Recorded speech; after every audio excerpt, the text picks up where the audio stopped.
क्या कहेगा, वाह, कभी मिलने भी अगर आएगा वो, अब वफादारी की कस्में तो नहीं खाएगा वो।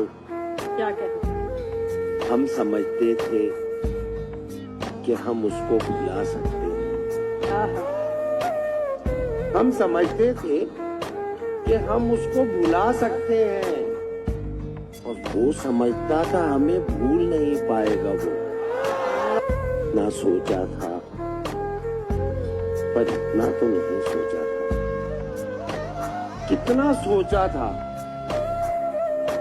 पर इतना तो नहीं सोचा था। याद बन जाएगा वो, आप नजर आएगा वो। सबके होते हुए एक रोज वो तन्हा होगा, फिर वो ढूंढेगा